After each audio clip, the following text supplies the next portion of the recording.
Unidas en el Perú. Señor González, ¿cómo está? Muy buenas noches, bienvenido. ¿Qué está pasando? Muchísimas gracias, Jennifer, por tener este espacio en este canal y muy gustoso de estar por acá. Señor González, ¿cuál es el panorama que se presenta en el tema del embarazo adolescente en el Perú, tomando en cuenta que es una problemática de la cual ya se ha hecho bastante visibilidad y hay distintas estrategias por parte de los ministerios o las autoridades que ven a la población vulnerable y se ha tratado pues de reducir estas cifras? ¿Cuál es el panorama actual? Bueno, mira, primero pasemos por reconocer que lamentablemente América Latina es la segunda región a nivel mundial con la más alta tasa de embarazos entre adolescentes, sobre todo entre 15 y 19 años. Sin embargo, somos la primera región en tener la más alta tasa de embarazo en menores de 15 años. Y eso debe, por supuesto, de preocuparnos y llamarnos a la atención. En el caso del Perú, el año pasado, en los registros de nacimiento que tiene el Ministerio de Salud en una revisión preliminar, pareciera existir que como resultado de la pandemia hubo un incremento en las menores de 15 años de nacimientos de aproximadamente 24%, ¿no? Entre lo que fue el 2020 y el 2021.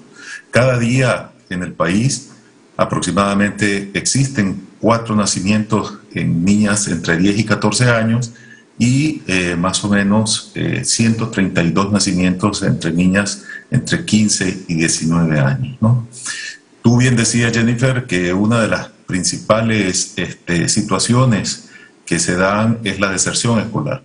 Pero antes de entrar en los efectos, sí tenemos que revisar y diferenciar que si bien existen similitudes en las causas de esos embarazos entre las menores de 15 años y las mayores de 15 años, también es cierto de que existen causas que son bien diferenciadas y entre ellas está el abuso sexual en las menores de 15 años, ¿no? Señor González, y en precisión a ello, las estrategias que han estado de alguna manera delimitando esta problemática, ¿no han sabido abordar con eficacia esta problemática que, como bien señala usted, es como una constante en la región?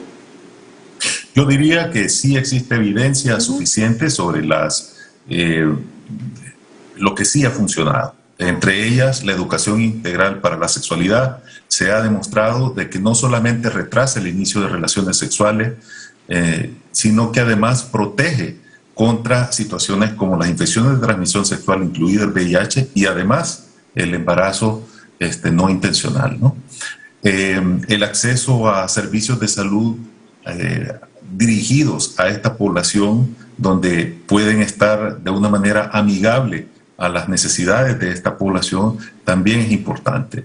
Y por supuesto, un tercer elemento que está vinculado a lo que ya hacía referencia sobre las situaciones de abuso sexual es el acceso a la justicia y la restitución de los derechos de las menores, sobre todo haciendo énfasis en el interés superior de las niñas y el ejercicio de sus derechos, ¿no? Y si de por sí, señor González, hablamos de una inequidad en la región en el tema de género, siempre las niñas tienen menos posibilidades para acceder incluso no solamente pues a una educación básica, sino una educación superior. ¿Cómo es que el tema del embarazo a temprana edad termina de alguna manera atraparlas, ¿no? Y hace mucho más difícil salir de este círculo de pobreza y de desarrollo?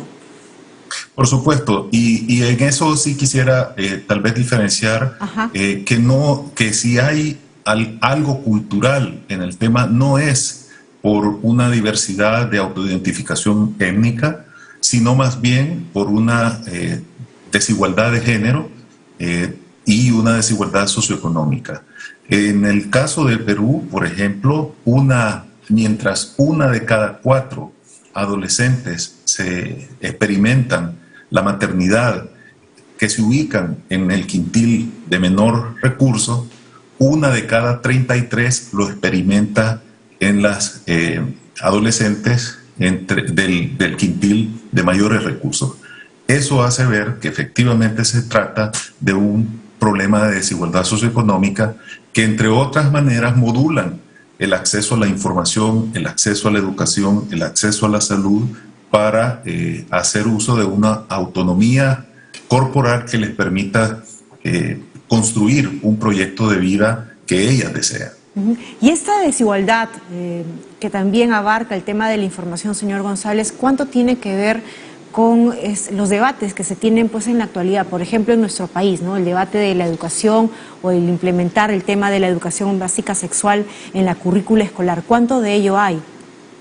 Mire, la evidencia lo que ha señalado es que el involucramiento de los profesores en el sistema educativo formal, de los padres de familia y de los adolescentes son las tres elementos fundamentales o personas fundamentales en la educación integral de la sexualidad.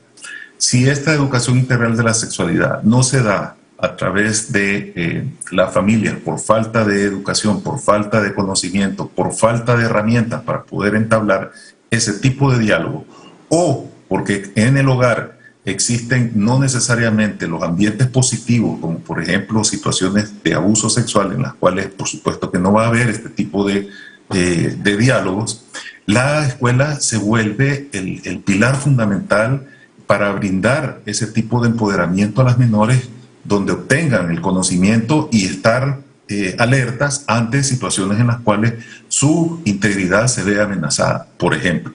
Pero también para darle información y saber en qué momento estar preparado o no para iniciar una vida sexual y cómo protegerse ante esa decisión, ¿no? Sabiendo, por supuesto, cuáles son los medios para hacerlo y sabiendo las repercusiones de una manera responsable. Y el tema del conversarlo y de manejarlo, ¿se ha visto de alguna manera retrocedido por el tema de la pandemia? ¿Ha habido un cambio en el tema de la pandemia para el retroceso de este tipo de información, señor González? Bueno, si volvemos a lo que señalaba antes, en el 2020, según este registro, aproximadamente hubo 1.158 nacimientos de niñas menores de 15 años, ¿no? Es decir, de 14 y menos. Y en el 2021, y eso estábamos en plena pandemia, estábamos en confinamiento, ¿no?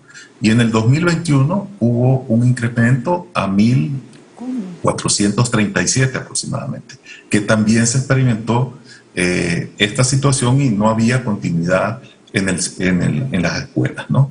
Entonces, en esas data uno puede visibilizar que efectivamente en lugar de estar en un ámbito protector como es su casa o digamos donde se supone de que están las personas que deben de proteger a estas niñas, se vieron expuestas a un mayor riesgo.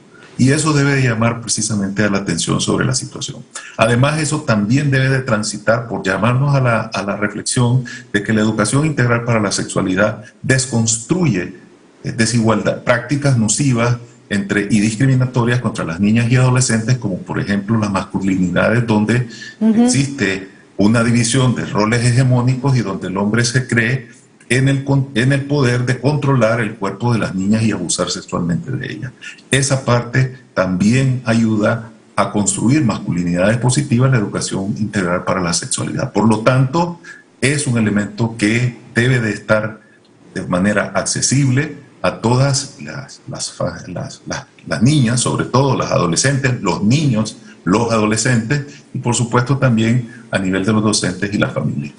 Ahora, señor González, imaginamos que todos estos puntos que nos está usted comentando han sido abordados en esta conferencia regional de población y desarrollo que usted acaba de participar en Chile, pero ¿cuánto de esto, si queremos aterrizarlo y llevarlo ya a la práctica en nuestras casas, podemos tomarlo en cuenta? Es decir, ¿qué recomendaciones puntuales puede darle a los padres de familia y a los que no lo son? Porque todos de alguna manera tenemos una responsabilidad en la sociedad para con nuestros niños y adolescentes. Bueno, mire, esto es el resultado de la revisión científica de la data existente y por supuesto de las experiencias en otros países. Chile es un país que ha logrado reducir consecutivamente el embarazo en la adolescencia. Argentina también tuvo la oportunidad de mostrar hoy una serie de estrategias que fueron aplicando en el transcurso de años recientes. Es decir, y además hizo una comparación entre aquellos municipios donde no había implementado esta estrategia y sí se había implementado. Y la evidencia muestra efectivamente una tendencia hacia la disminución más pronunciada, donde los y las adolescentes, las niñas, las familias tienen acceso a salud, educación y además estos elementos relacionados al acceso a la justicia y la restitución de los derechos de las niñas y adolescentes. Perfecto. Gracias, señor González. Hemos estado conversando con el señor Hugo González, representante del Fondo de Población de las Naciones Unidas en el Perú. Nos daba alcances muy interesantes, pero sobre todo importantes para acabar con los